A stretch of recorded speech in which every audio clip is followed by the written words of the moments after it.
장맛비가 사흘을 때리던 그의 여름, 경상도 산중턱 바위 틈에서 김씨 과부는 죽어가던 아이 하나를 주워옵니다.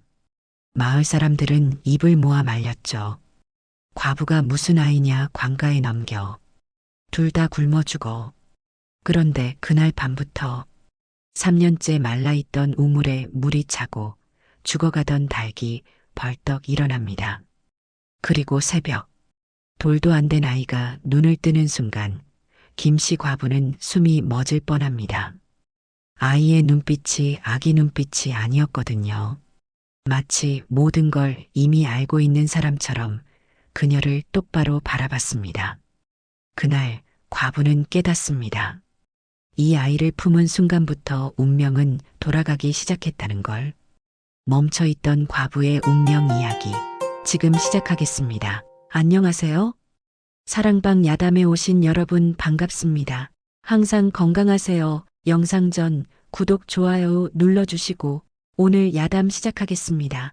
지금으로부터 한 100년도 더 지난 옛날 이야기입니다. 경상도 어느 산골 마을에 과부 한 분이 살고 있었습니다. 성씨는 김씨였고 이름은 따로 전해지지 않습니다. 당시 여인네들이 다 그랬듯 그저 김씨 과부로만 불렸습니다. 남편을 여인 지 3년째 되던 해였습니다. 젊은 나이에 홀로 된 그녀는 남의 집 빨래를 해주고 삭바느질을 하며 간신히 하루하루를 연명하고 있었습니다. 초가집 한 칸이 전부였고 끼니조차 제대로 잊지 못하는 날이 많았지요. 그의 여름 유난히 장마가 길었습니다. 사흘째 비가 억수같이 쏟아지더니 나흘째 되는 날 아침에야 겨우 비가 그쳤습니다. 마을 사람들은 물에 잠긴 논밭을 살펴보러 분주히 움직였습니다. 김씨 과부도 뒷산 약초밭이 걱정되어 산길을 올라갔습니다. 빗물에 흙이 쓸려 내려가 길은 질척거렸고 여기저기 나뭇가지가 부러져 널브러져 있었습니다. 그런데 말입니다. 산 중턱쯤 올라갔을 때였습니다. 어디선가 희미한 울음소리가 들려왔습니다. 처음엔 바람소리인가 싶었는데 귀를 기울이니 분명 아이의 울음소리였습니다. 으앙, 으앙. 가늘고 약한 소리였지만 분명 사람의 목소리였습니다. 김씨 과부는 가슴이 철렁 내려앉았습니다. 이 깊은 산 중에 아이 울음소리라니. 필시 장마에 떠내려왔거나 누가 버린 것이 틀림없었습니다. 소리가 나는 쪽으로 발걸음을 옮겼습니다. 무너진 바위 틈새에 젖은 헝겊에 쌓인 아이가 있었습니다. 겨우 돌이 지났을까 말까 한 어린아이였지요. 온몸이 흙투성이었고 입술은 파랗게 질려 있었습니다. 김씨 과부는 재빨리 아이를 안아 올렸습니다. 아이의 몸은 차디찼고 숨소리는 가늘었습니다. 조금만 늦었어도 죽었을 것입니다. 아이고, 이를 어쩌나. 그녀는 옷고름을 풀어 아이를 품에 안았습니다. 자신의 체온으로 아이를 녹이려 했던 것이지요. 그리고는 서둘러 산을 내려왔습니다. 마을 어귀에 다다르자 우물가에서 빨래하던 아낙네들이 김씨 과부를 보고 놀라움을 감추지 못했습니다. 어머, 김씨, 그게 뭐요? 아이를 산에서 주웠습니다. 뭐라고? 아이를 주웠다고? 순식간에 사람들이 모여들었습니다. 마을 사람들의 얼굴에는 놀라움과 함께 걱정이 가득했지요. 과부가 무슨 아이를 줍는다고 그래. 당신 혼자 먹고 살기도 바쁜데 남의 자식까지 거둬? 그냥 관가에 맡기시오. 아니면 절에라도 보내든지. 모두가 말렸습니다. 한마디씩 거들지 않는 사람이 없었습니다. 마을 이장이 나섰습니다. 김씨, 사람들 말이 다 옳소. 과부 혼자 아이까지 키운다는 게 말이나 되는 소리요? 당신 팔자만 더 꼬이게 생겼소. 그래요, 김씨. 지금이라도 관가에 넘기시오. 하지만 김씨 과부는 천천히 고개를 가로저었습니다. 품속의 아이를 더욱 꽉 껴안으며 말했어요. 그렇게 못합니다. 이 아이를 다시 버리고 오라는 말씀이십니까? 그게 아니라 사람이 사람을 주었는데 그걸 다시 버린다? 그건 짐승만도 못한 짓 아니겠습니까? 김씨 과부의 목소리는 떨렸지만 단호했습니다. 배가 고프면 내가 굶으면 됩니다. 추우면 내가 덜 입으면 됩니다. 하지만 이 아이를 다시 버리는 건 그건 못합니다. 사람들은 혀를 끌끌 찼지요. 고집불통이로구만. 제 팔자 제가 더 꼬는구먼. 저러다 둘 다 굶어 죽게 생겼어. 수군거리는 소리가 들렸지만 김씨 과부는 뒤돌아보지 않았습니다. 그저 아이를 품에 안은 채 자신의 초가집으로 향했어요. 그날 저녁 김씨 과부는 아궁이에 불을 지폈습니다. 따뜻한 물로 아이의 몸을 닦아주고 자신의 옷을 찢어 기저귀를 만들었습니다. 쌀독에 남은 쌀 한 줌으로 미음을 쏘어 아이에게 먹였지요. 아이는 처음엔 미음을 거부하더니 곧 개걸스럽게 받아먹었습니다. 얼마나 굶었던 것인지 작은 입으로 꿀꺽꿀꺽 삼켰습니다. 그 모습을 보던 김씨 과부의 눈가가 뜨거워졌습니다. 내가 누구의 자식인지 어디서 왔는지는 모르겠다. 하지만 이제부터 넌 내 자식이다. 내가 죽는 한이 있어도 너만은 살린다. 그렇게 김씨 과부는 아이를 거두기로 결심했습니다. 마을 사람들이 뭐라 하든 앞날이 어떻게 되든 그녀에겐 중요하지 않았어요. 눈앞에 이 어린 생명을 살리는 것, 그것이 사람이 해야 할 도리라고 믿었던 겁니다. 그날 밤 김씨 과부는 아이를 품에 안은 채 잠들었습니다. 아무도 몰랐습니다. 이 선택이 한 과부의 운명을, 아니 한 집안의 운명을 완전히 바꿔놓을 것이라는 사실을 말입니다. 그날 밤부터 김씨 과부의 삶은 완전히 달라졌습니다. 아이는 밤새 깊은 잠에 빠졌습니다. 숨소리는 고르고 평온했지요. 김씨 과부는 한숨도 자지 못했습니다. 아이가 혹시라도 숨을 멈추지 않을까, 차가워지지 않을까 수시로 확인했어요. 새벽이 되자 아이가 눈을 떴습니다. 그런데 말입니다. 김씨 과부는 그 순간을 평생 잊을 수 없었습니다. 아이의 눈빛이 보통과 달랐던 것입니다. 겨우 돌이 지난 아이였습니다. 그 나이 아이들은 보통 초점 없는 눈으로 주위를 두리번거리기 마련이지요. 하지만 이 아이는 달랐습니다. 똑바로 또렷하게 김씨 과부를 바라보았습니다. 마치 어른처럼 말입니다. 어머, 김씨 과부는 저도 모르게 뒤로 물러났습니다. 아이의 눈빛에는 나이에 어울리지 않는 무언가가 담겨 있었습니다. 슬픔도 아니고 기쁨도 아니었어요. 그저 모든 것을 이해하고 있다는 듯한 눈빛이었던 겁니다. 내가 정말 아기가 맞느냐? 김씨 과부가 조심스럽게 물었습니다. 물론 아이가 대답할 리 없었지요. 하지만 아이는 김씨 과부를 계속 빤히 쳐다보았습니다. 눈을 깜빡이지도 않고 말입니다. 그날 아침 김씨 과부는 마을 우물로 물을 기르러 갔습니다. 아이를 업고 가는데 등에서 아이의 체온이 느껴졌어요. 살아있다는 증거였습니다. 우물가에는 벌써 아낙네 몇이 모여 있었습니다.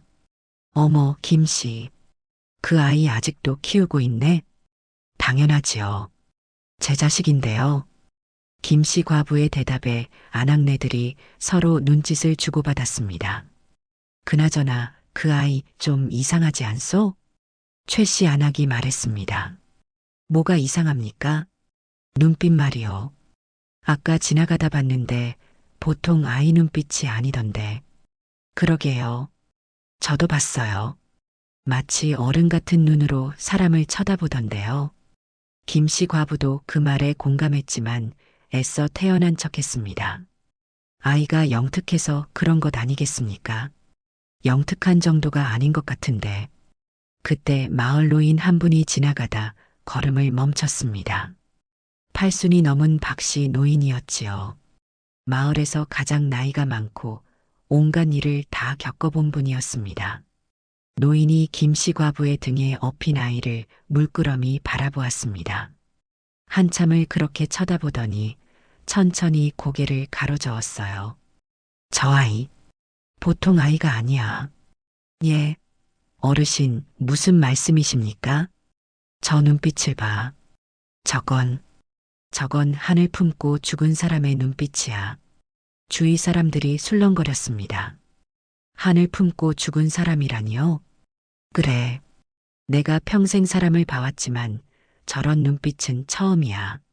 저 아이 전생에 무슨 일이 있었던 게 틀림없어. 박씨 노인의 말에 아낙네들의 얼굴이 하얗게 질렸지요. 그럼 귀신 들린 거 아닙니까? 아니야. 귀신은 아니고. 글쎄 뭐랄까. 저 아이는 이승에 할 일이 있어서 다시 태어난 것 같아. 노인이 김씨 과부를 똑바로 쳐다보았습니다. 김씨, 당신이 저 아이를 주운 건 우연이 아닐 게야. 필시 인연이 있어서 만난 거지. 인연이요? 그래. 좋은 인연인지 나쁜 인연인지는 모르겠지만 어쨌든 당신과 저 아이는 연이 깊어. 박씨 노인은 그렇게 말하고는 지팡이를 짚고 떠나갔습니다. 남겨진 사람들은 서로 얼굴만 쳐다보았어요. 이거, 김씨 당신 괜찮겠소? 무슨 일이 생기는 건 아니겠지? 걱정 섞인 목소리들이 쏟아졌지만 김씨 과부는 웃으며 대답했습니다. 괜찮습니다. 좋은 인연이든 나쁜 인연이든 이미 제 자식으로 삼았으니 끝까지 책임지겠습니다. 집으로 돌아온 김씨 과부는 아이를 내려다보았습니다. 아이는 여전히 또렷한 눈으로 그녀를 바라보고 있었지요. 넌 대체 누구냐? 왜 그런 눈으로 나를 보는 거냐? 아이는 대답 대신 처음으로 입가에 미소를 지었습니다. 그 미소를 본 김씨 과부는 가슴이 철렁했어요. 아기의 미소가 아니었습니다. 마치 모든 것을 알고 있다는 듯한 어른의 미소였던 겁니다. 이 아이, 정말 범상치 않구나. 김씨 과부는 그날부터 아이를 더욱 유심히 지켜보기 시작했습니다. 며칠이 지나자 이상한 일들이 하나둘 눈에 띄기 시작했지요. 아이는 다른 아기들처럼 밤에 울지 않았습니다. 배가 고파도 기저귀가 젖어도 조용히 김씨 과부를 바라볼 뿐이었어요. 그리고 어떤 때는 아무 이유 없이 집 어느 한 곳을 가리키며 옹알거렸습니다. 우, 우. 아이가 가리키는 곳은 늘 같은 방향이었습니다. 집 뒤편, 뒷산 쪽이었지요. 저기에 뭐가 있기라도 한 게냐? 김씨 과부는 궁금했지만 아이의 몸이 아직 약해서 산에 갈 엄두가 나지 않았습니다. 그러던 어느 날 밤이었습니다. 김씨 과부가 잠들었는데 아이가 갑자기 손으로 그녀의 뺨을 툭툭 쳤어요. 응? 왜 그러니? 눈을 뜨니 아이가 심각한 표정으로 자신을 내려다보고 있었습니다. 돌도 안 된 아기가 심각한 표정이라니 우스운 일이었지만 김씨 과부는 웃을 수가 없었습니다. 아이의 눈빛이 너무나 진지했던 것이지요. 우, 우. 아이가 입을 열었습니다. 아직 말을 할 나이가 아니었지만 무언가를 전하려는 듯 애쓰고 있었어요. 그 모습을 보던 김씨 과부는 문득 깨달았습니다. 이 아이, 나에게 뭔가 말하려고 하는구나. 무슨 말을 하고 싶은 게냐? 어미가 알아들을 수 있게 말해보렴. 하지만 아이는 여전히 옹알거릴 뿐이었습니다. 그날 이후로 김씨 과부는 확신했습니다. 이 아이는 보통 아이가 아니라는 것을. 마을 노인의 말처럼 전생에 무슨 일이 있었거나 아니면 하늘이 보낸 아이일지도 모른다는 것을 말입니다. 아이를 들인 지 보름이 지났습니다. 그 짧은 시간 동안 김씨 과부의 집에는 이상한 일들이 벌어지기 시작했지요. 첫 번째 변화는 우물에서 일어났습니다. 김씨 과부의 집 마당에는 작은 우물이 하나 있었습니다. 남편이 살아있을 때 판 우물이었는데 남편이 죽고 난 뒤부터 물이 마르기 시작했어요. 3년째 바닥만 보이던 우물이었습니다. 그런데 아이를 데려온 다음 날 아침이었습니다. 어머, 김씨 과부는 우물을 들여다보고 입을 다물지 못했습니다. 바닥이 보이던 우물에 물이 가득 차 있었던 것이지요. 이게 어떻게 된 일이지? 전날 밤 비가 온 것도 아니었습니다. 그런데 갑자기 물이 솟아났어요. 두레박을 내려 물을 길어 올렸습니다. 물은 차갑고 맑았습니다. 한 모금 마셔보니 달기까지 했지요. 3년 만에 우물에 물이 차다니. 김씨 과부는 고개를 갸웃거리면서도 기뻤습니다. 이제 마을 우물까지 물을 기르러 가지 않아도 되었으니까요. 두 번째 변화는 닭장에서 일어났습니다. 김씨 과부는 닭 3마리를 키우고 있었습니다. 그나마 계란이라도 팔아서 생계에 보태려는 것이었지요. 그런데 요 며칠 사이 닭 1마리가 병이 들었습니다. 먹이를 주어도 먹지 않고 깃털은 빠지고 축 늘어져서 곧 죽을 것만 같았어요. 이놈도 이제 끝이구나. 김씨 과부는 한숨을 쉬었습니다. 닭 1마리라도 귀한 형편에 이렇게 죽으면 큰 손해였던 것이지요. 그날 저녁 아이를 업고 닭장 앞을 지나갔습니다. 아이가 갑자기 손을 뻗어 닭장을 가리켰어요. 우, 우, 닭이 보고 싶구나. 김씨 과부는 아이를 데리고 닭장 안으로 들어갔습니다. 병든 닭이 구석에 쓰러져 있었지요. 아이가 그 닭을 향해 손을 내밀었습니다. 그 순간이었습니다. 닭이 벌떡 일어났어요. 꼬꼬댁. 병들어 죽어가던 닭이 마치 아무 일도 없었다는 듯이 일어나 모이를 쪼기 시작했습니다. 김씨 과부는 믿을 수 없었습니다. 이게 어떻게? 닭의 깃털은 윤기가 흘렀고 걸음걸이도 씩씩했어요. 방금 전까지만 해도 죽어가던 닭이 맞는지 의심스러울 정도였던 겁니다. 설마 내가 이 닭을 살린 거냐? 아이는 대답 대신 빙긋 웃었습니다. 세 번째 변화는 김씨 과부 자신에게 일어났습니다. 남편이 죽고 나서 김씨 과부는 밤마다 악몽에 시달렸어요. 남편이 나타나 원망하는 꿈, 혼자 남겨진 자신이 굶어 죽는 꿈, 온갖 무서운 꿈을 꾸었습니다. 그래서 제대로 잠을 잔 적이 없었지요. 새벽마다 식은땀을 흘리며 깨어나곤 했습니다. 그런데 아이를 품에 안고 잔 첫날 밤부터 악몽이 사라졌어요. 깊고 편안한 잠이었습니다. 3년 만에 처음 느껴보는 평온함이었던 것이지요. 아침에 눈을 뜨면 아이가 자신을 빤히 쳐다보고 있었습니다. 마치 밤새 자신을 지켜준 것처럼 말입니다. 내가 나를 지켜주는 거냐? 아이는 또 미소를 지었어요. 이런 일들이 계속되자 마을 사람들도 수군거리기 시작했습니다. 김씨네 집에 뭔가 있다더라. 우물에 갑자기 물이 차고 죽어가던 닭이 살아났대. 그 아이를 데려온 뒤부터래. 그때부터 마을에서는 이런 말들이 오갔지요. 그 아이가 복을 가져온 게 아닐까?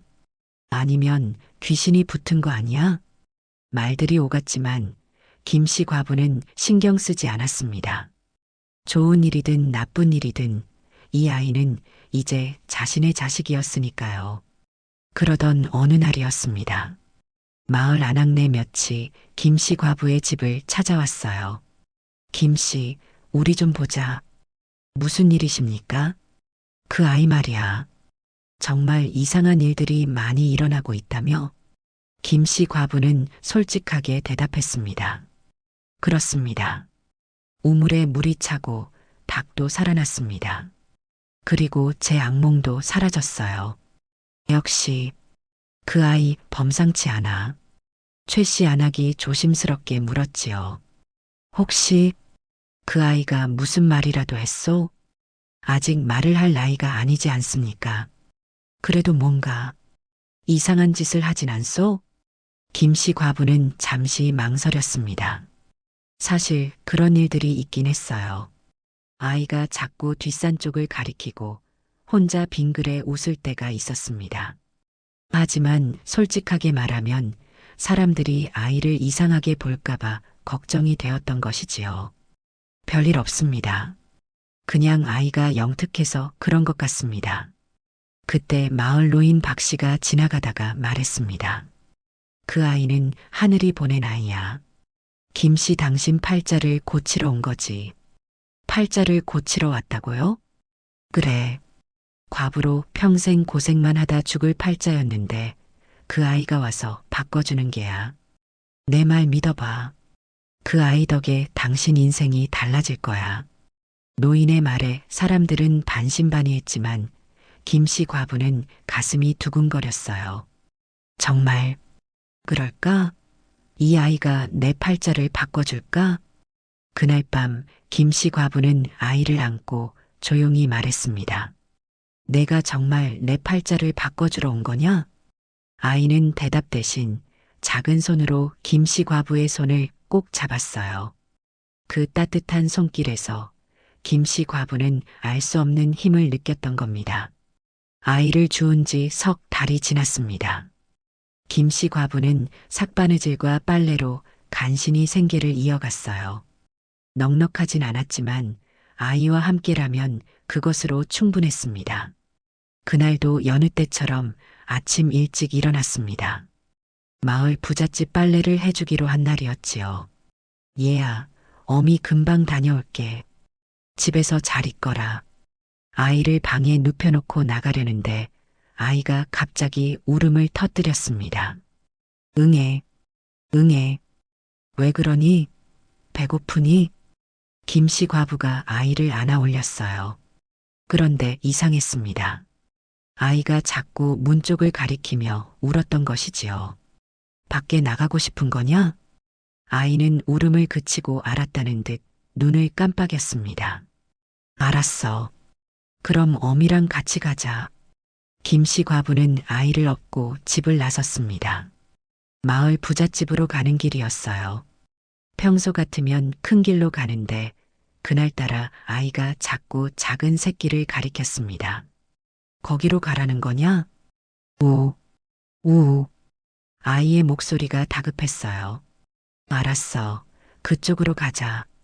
김씨 과부는 아이가 가리키는 대로 샛길로 접어들었습니다.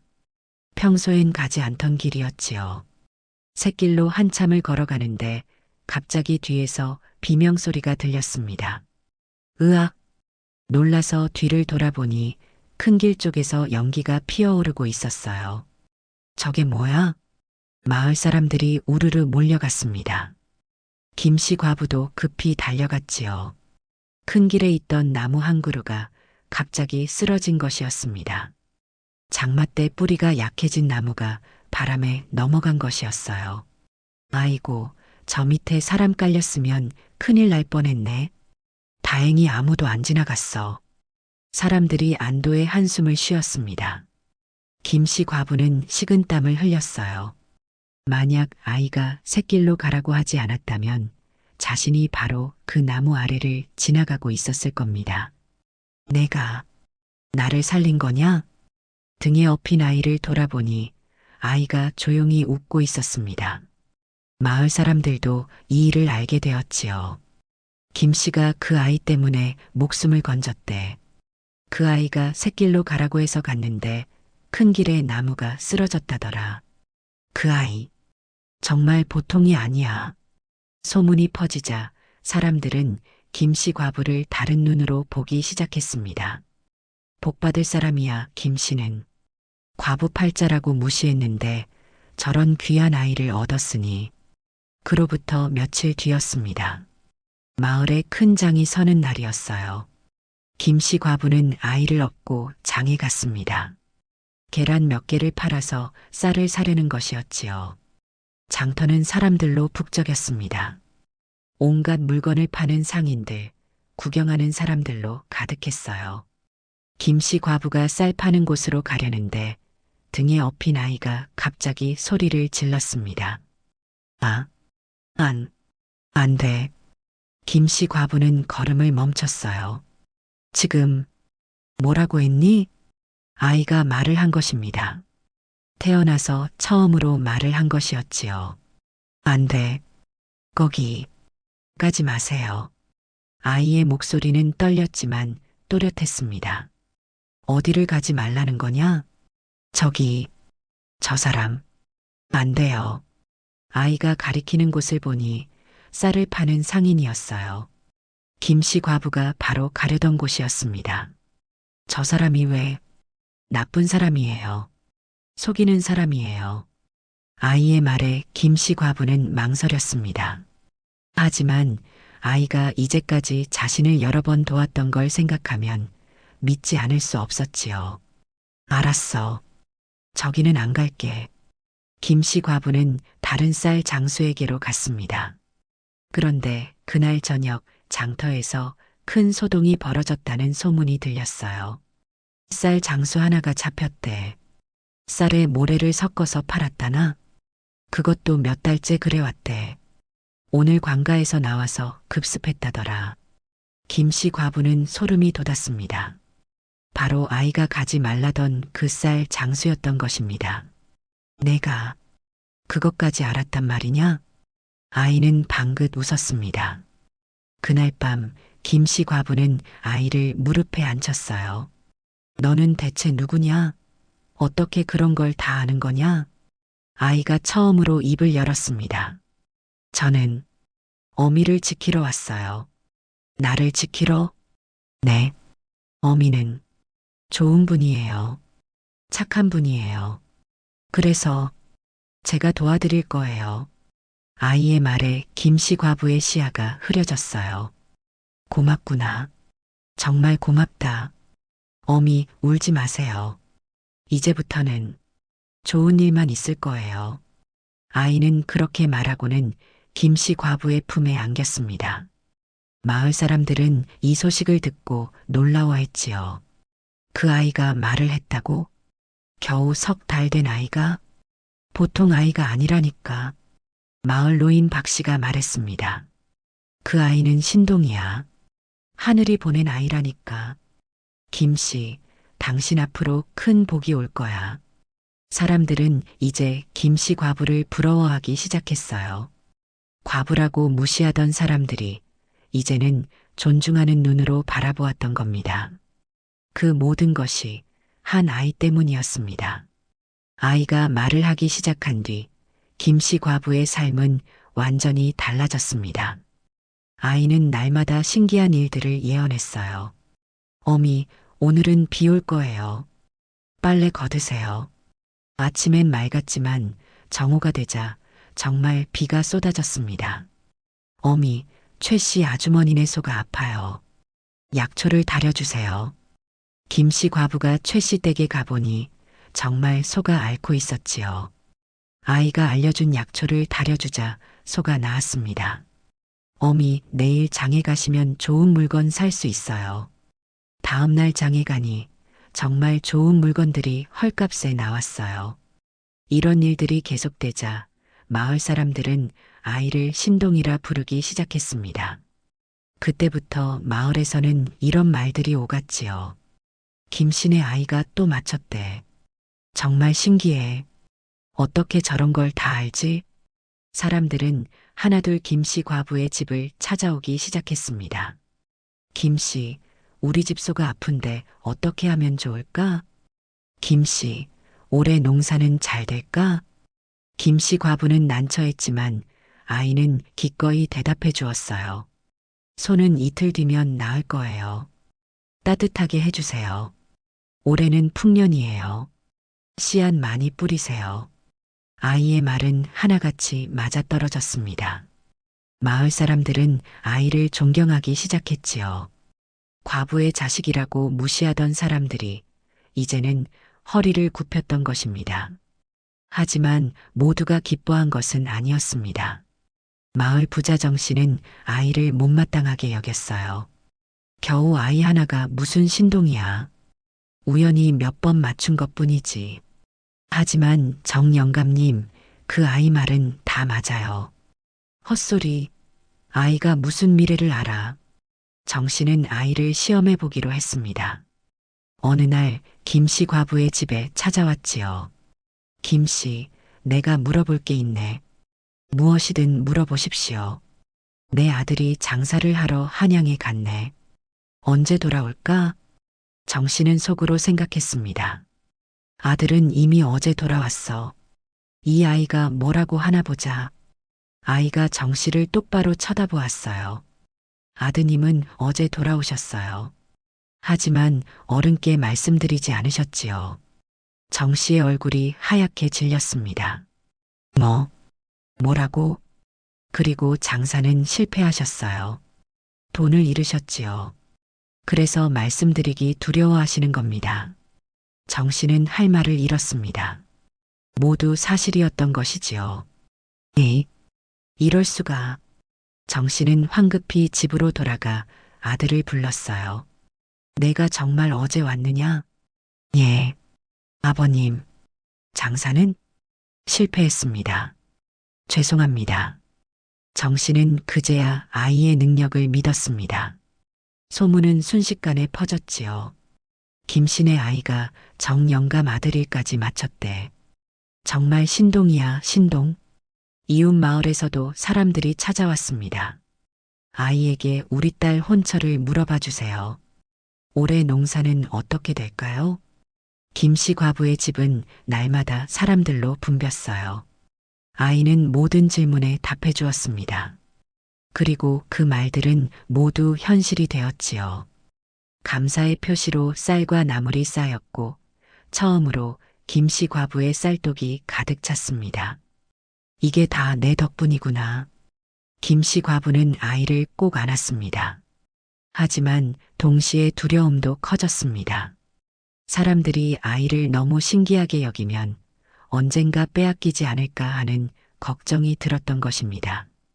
그리고 그 걱정은 곧 현실이 되었습니다. 아이의 소문은 점점 멀리까지 퍼져나갔습니다. 이웃 고을, 그 너머 고을까지 신동 이야기가 전해졌지요. 그러던 어느 날이었습니다. 마을에 낯선 사람들이 나타났어요. 비단 옷을 입은 양반과 그 하인들이었습니다. 김 씨 과부의 집이 어디요? 마을 사람들이 김 씨 과부의 집을 가리켰습니다. 양반 일행은 김 씨 과부의 초가집 앞에 섰지요. 여기가 그 신동이 사는 집이라고? 너무 초라하군. 하인 하나가 문을 두드렸습니다. 계시오? 김 씨 과부가 문을 열었어요. 누구십니까? 나는 한양에서 온 박진사라 하오. 신동 이야기를 듣고 왔소. 박진사는 거만한 표정으로 말했습니다. 그 아이를 보자. 김 씨 과부는 불편했지만 아이를 데려왔지요. 박진사가 아이를 위아래로 훑어보았습니다. 겉보기엔 평범한데 무슨 일로 오셨습니까? 단도직입적으로 말하겠소. 이 아이를 내게 넘기시오. 예. 김 씨 과부는 눈이 휘둥그레졌어요. 이 아이를 내게 주면 돈을 주겠소. 은자 100냥이요. 은자 100냥이면 엄청난 돈이었습니다. 김 씨 과부가 평생 벌어도 모을 수 없는 금액이었지요. 하지만 김 씨 과부는 단호히 거절했습니다. 안 됩니다. 이 아이는 제 자식입니다. 허허, 무슨 소리요. 주운 아이 아니오? 돈 받고 넘기면 되지 않소? 아닙니다. 주었든 낳았든 이 아이는 제 자식입니다. 팔 수 없어요. 박진사의 얼굴이 굳어졌습니다. 이보시오, 김 씨. 이건 당신을 위한 일이기도 하오. 이 아이는 이런 초라한 곳에 있을 아이가 아니오. 한양에 가서 제대로 된 교육을 받아야 하오. 그래도 안 됩니다. 300냥. 아무리 돈을 올려도 김 씨 과부는 요지부동이었지요. 박진사는 화가 났습니다. 이 어리석은 여자, 이 기회를 놓치면 평생 후회할 것이오. 후회하지 않습니다. 제 자식을 돈에 팔 수는 없어요. 박진사는 코웃음을 치고는 떠났습니다. 하지만 그것으로 끝이 아니었어요. 그 뒤로도 사람들이 끊이지 않았습니다. 장사꾼은 큰 돈을 제시했고 스님은 절로 데려가 큰 스님으로 키우겠다 했고 심지어 지방 수령의 사신까지 찾아왔지요. 마을 사람들이 말했습니다. 김씨, 그 정도면 받아들이지 그래. 평생 놀고 먹을 돈인데 아이도 더 좋은 곳에서 자랄 수 있잖아. 하지만 김씨 과부는 흔들리지 않았어요. 이 아이는 제 자식입니다. 돈으로 바꿀 수 없어요. 아이는 김씨 과부의 치맛자락을 붙잡으며 말했습니다. 어미, 저는 어미 곁에 있고 싶어요. 그래, 우리 평생 함께 있자. 하지만 세상은 그들을 그냥 두지 않았던 겁니다. 박진사는 포기하지 않았습니다. 김씨 과부가 돈으로 설득되지 않자 다른 방법을 택했지요. 박진사는 고을 원님을 찾아갔습니다. 원님, 제게 부탁이 있습니다. 무엇인가? 이 고을에 신동이 있다고 들었습니다. 그 아이를 제가 데려가 교육시키고 싶어요. 그래, 그건 좋은 일이군. 하지만 아이 어미가 동의해야 하지 않겠나? 그게 어미가 완강히 거부합니다. 원님은 잠시 생각하더니 말했어요. 그렇다면 어쩔 수 없지. 억지로 아이를 빼앗을 수는 없네. 박진사는 주머니에서 은자 주머니를 꺼냈습니다. 원님, 이것은 작은 성의입니다. 원님의 눈이 반짝였지요. 그런데 생각해보니 과부가 아이를 제대로 키울 수 있을지 의문이군. 아이의 장래를 위해서라면. 바로 그 말씀입니다, 원님. 며칠 뒤 관가에서 사람이 왔어요. 김씨 과부, 원님께서 부르신다. 김씨 과부는 아이를 데리고 관가로 갔습니다. 원님이 높은 자리에 앉아 말했지요. 김씨, 듣자 하니 내가 신동을 키우고 있다지? 예, 원님. 과부 홀몸으로 아이를 제대로 키울 수 있겠느냐? 예, 할 수 있습니다. 하지만 이 아이는 범상한 아이가 아니지 않느냐? 제대로 된 교육을 받아야 하지 않겠느냐? 제가 가르치겠습니다. 내가 무엇을 가르치겠다는 게냐? 글도 모르는 주제에 원님이 소리쳤어요. 박진사께서 이 아이를 데려가 교육시키겠다고 하셨다. 아이의 장래를 위해서라도 넘기는 게 좋겠다. 안 됩니다. 이 아이는 제 자식입니다. 닥쳐라. 이것은 명령이다. 원님이 관속들에게 눈짓했습니다. 관속들이 김씨 과부에게 다가왔지요. 아이를 내놓으시오. 안 돼요. 안 된다고요. 김씨 과부는 아이를 꼭 껴안았습니다. 하지만 관속들의 힘을 당해낼 수 없었어요. 어미, 어미. 아이가 울부짖었습니다. 내 자식? 내 자식을 돌려줘. 김씨 과부도 울며 소리쳤지요. 관속들이 억지로 아이를 빼앗아 박진사에게 넘겼던 것입니다. 흐흐, 이제 넌 내 것이다. 박진사가 비웃었어요. 어미, 어미. 아이가 필사적으로 손을 뻗었지만 김씨 과부는 닿을 수 없었습니다. 제발, 제발 내 아이를 돌려주세요. 김씨 과부는 바닥에 엎드려 빌었지만 아무도 들어주지 않았지요. 박진사는 아이를 데리고 떠났습니다. 김씨 과부는 그 자리에 주저앉아 통곡했어요. 내 자식, 내 자식. 마을 사람들이 위로했습니다. 김씨, 그만 울어. 아이는 더 좋은 곳에 간 거야. 그래, 잘된 일이야. 과부가 무슨 신동을 키워. 역시 과부 팔자지 뭐. 사람들의 말은 위로가 아니라 비수였던 겁니다. 김씨 과부는 집으로 돌아왔습니다. 텅 빈 집이었어요.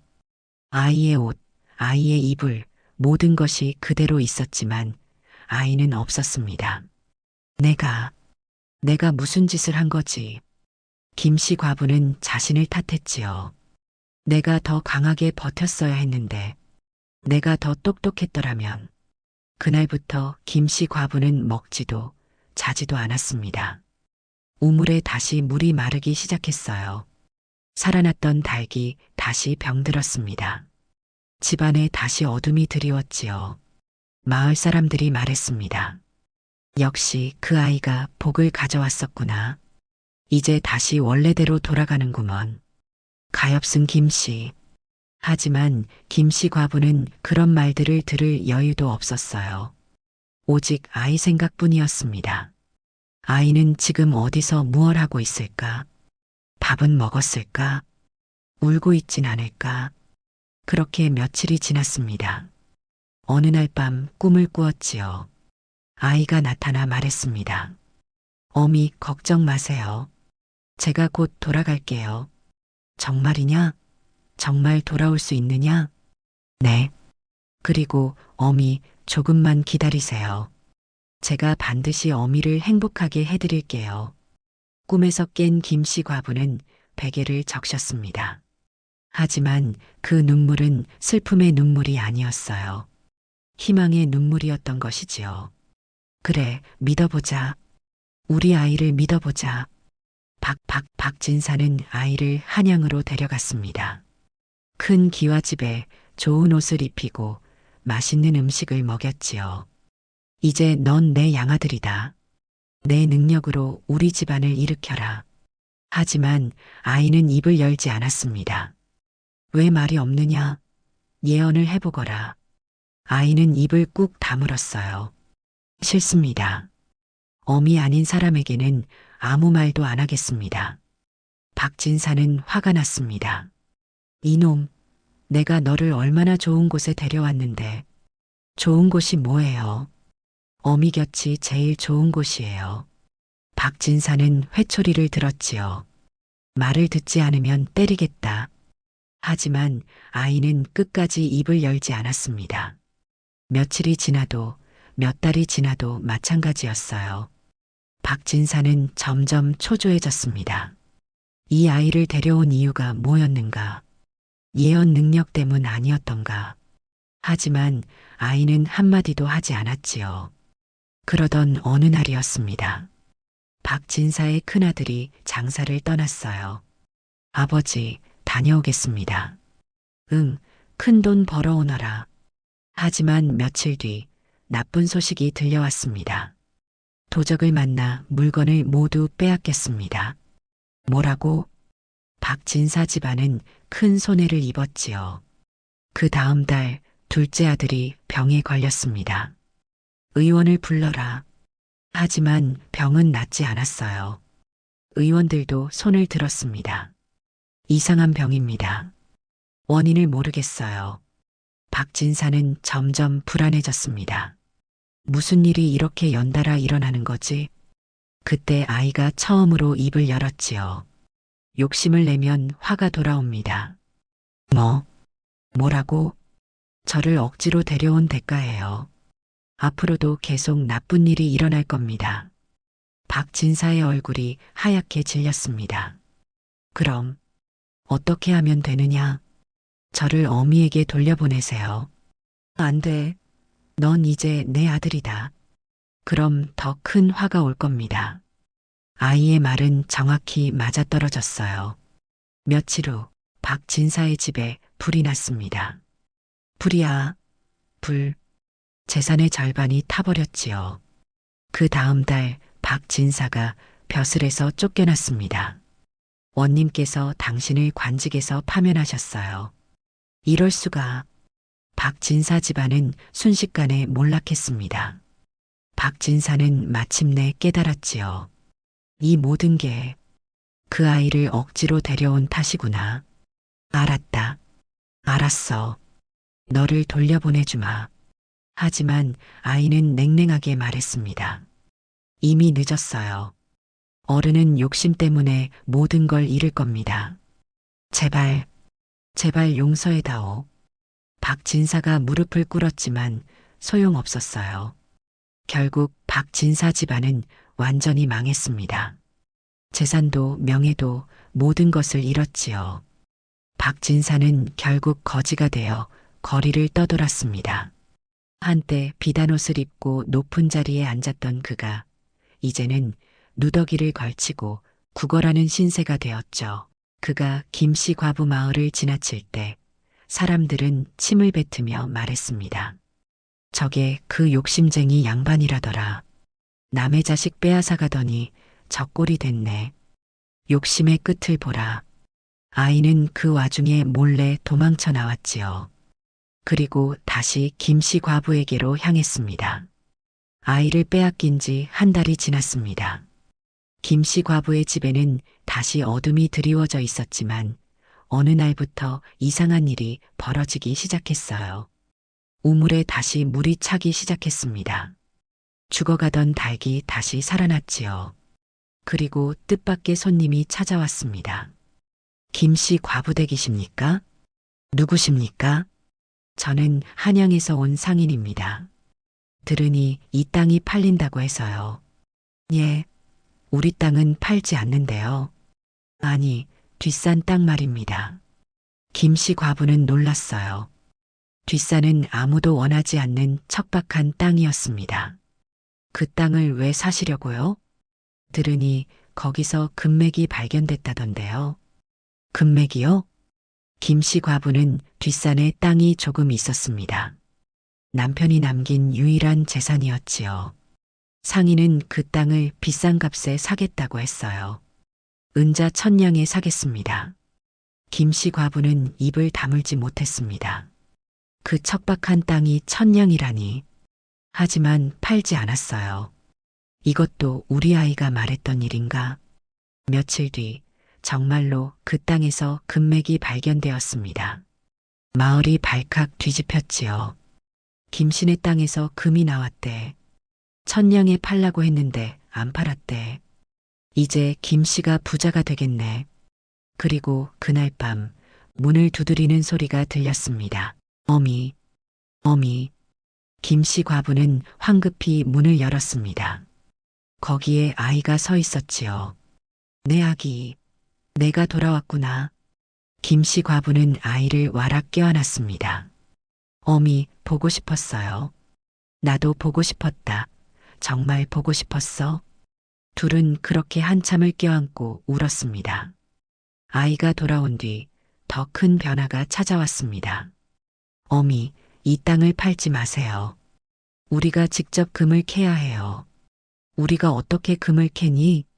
제가 아는 사람들이 있어요. 그 사람들이 도와줄 겁니다. 정말로 며칠 뒤 은혜 갚으려는 광부들이 찾아왔습니다. 저희가 금을 캐드리겠습니다. 그 아이가 예전에 저희를 도와줬습니다. 놀라운 조건으로 도와드리고 싶습니다. 금채굴이 시작되었고 정말로 엄청난 양의 금이 나왔습니다. 김씨 과부는 순식간에 부자가 되었지요. 하지만 아이는 말했습니다. 어미, 이 돈으로 착한 일을 해야 해요. 어떤 일을 하면 좋을까? 가난한 사람들을 도와주세요. 그러면 더 큰 복이 올 겁니다. 김씨 과부는 아이의 말을 따랐습니다. 굶주린 사람들에게 밥을 주고 헐벗은 사람들에게 옷을 주었습니다. 마을에 서당을 지어 아이들이 공부할 수 있게 했지요. 사람들은 감격했습니다. 김씨 어르신, 고맙습니다. 은혜를 평생 잊지 않겠어요. 김씨 과부의 명성은 온 고을에 퍼졌던 겁니다. 세월이 흘러 아이는 훌쩍 자라 청년이 되었습니다. 청년은 한양에서 과거에 급제했어요. 신동이라는 소문을 들은 임금님이 특별히 시험을 보게 했고 장원급제를 한 것이지요. 이제 청년은 벼슬아치가 되어 고향으로 돌아왔습니다. 큰 저택 앞에 말 한 필이 멈췄어요. 김씨 과부는 이제 초가집이 아니라 큰 기와집에 살고 있었습니다. 청년이 된 아이는 대문에 들어서자마자 김씨 과부 앞에 무릎을 꿇었어요. 어미, 이 아들이 돌아왔습니다.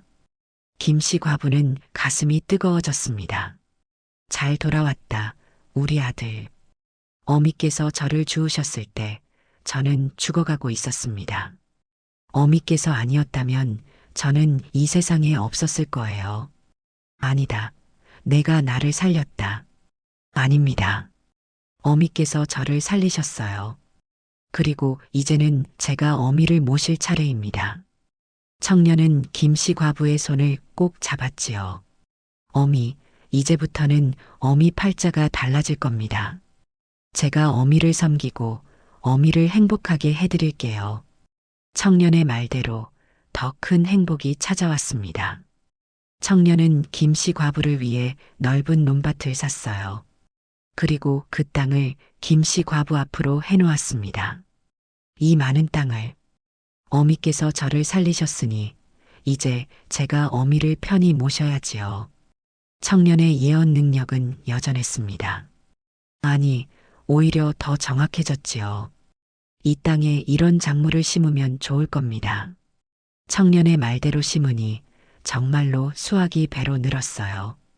저 버려진 땅을 사십시오. 곧 좋은 땅이 될 겁니다. 그 땅을 사니 정말로 물길이 트여서 금싸라기 땅이 되었습니다. 김씨 과부의 재산은 눈덩이처럼 불어났지요. 곡식 창고는 가득 찼고 은자 괴짝이 쌓였습니다. 한때 동냥하던 과부의 집에 이제는 사람들이 일자리를 구하러 줄을 섰죠. 저희를 고용해 주십시오. 저도 일하고 싶습니다. 김씨 과부는 모든 사람을 받아들였습니다. 그리고 다른 주인들보다 후하게 품삯을 주었지요. 어미는 왜 이렇게 많이 주십니까? 청년이 물었어요. 나도 가난했었으니까. 품팔이가 얼마나 힘든지 아니까. 청년은 알았다는 듯 미소 지었습니다. 역시 어미십니다. 그래서 제가 어미를 택한 거예요. 무슨 소리냐? 사실은 저는 전생에 부자였습니다. 하지만 욕심이 많아서 가난한 사람들을 괴롭혔어요. 청년이 고백했지요. 그래서 다음 생에는 가난하게 태어나 버림받았습니다. 그렇게 죽을 뻔했을 때 어미께서 저를 살려주셨어요. 그랬구나. 어미는 가난했지만 착했습니다. 당신도 굶주리면서 저를 먹였어요. 그 은혜를 갚고 싶었습니다. 은혜라니. 나는 그저 사람 구한 것뿐인데. 아닙니다. 어미께서는 제 목숨만 구한 게 아니라 제 영혼도 구했어요. 가난하지만 착한 마음을 가르쳐 주셨습니다. 청년은 김씨 과부에게 절을 올렸어요. 세월이 흘렀습니다. 마을에서 가장 가난했던 집은 이제 마을에서 가장 부유한 집이 되었지요. 김씨 과부는 말년을 편안하게 보냈습니다. 넓은 집에서 아들과 함께 아무 걱정 없이 살았어요. 그리고 많은 사람들을 도우며 살았습니다. 가난한 사람에게는 밥을 주고 병든 사람에게는 약을 주었지요. 청년도 벼슬을 하며 백성들을 위해 일했습니다. 둘은 평생 서로를 아끼며 살았어요. 김씨 과부가 세상을 떠날 때 청년은 그 곁을 지켰습니다. 어미, 편히 가십시오. 저승에서도 편안하시길. 김씨 과부는 마지막으로 웃으며 말했지요. 너를 주워 키우기로 한 선택이 내 인생 최고의 선택이었다. 그렇게 김씨 과부는 눈을 감았습니다. 사람들은 그녀의 장례식에 모두 참석했습니다. 참 좋은 분이셨어. 과부로 시작해서 부자로 끝나셨지. 하지만 끝까지 착한 마음을 잃지 않으셨어. 청년은 어미의 묘를 정성껏 꾸몄습니다. 그리고 평생 그 은혜를 잊지 않았지요. 훗날 사람들은 이 이야기를 전했습니다. 옛날에 과부가 아이를 주었는데 그 아이가 천재였대. 그래서 과부가 부자가 됐대. 하지만 진짜 중요한 건 그 과부의 착한 마음이었대. 이 이야기는 대대로 전해졌습니다. 사람을 살리면 하늘이 그 은혜를 갚아준다는 이야기로 말입니다. 말입니다. 말입니다. 말입니다. 말입니다. 말입니다. 말입니다.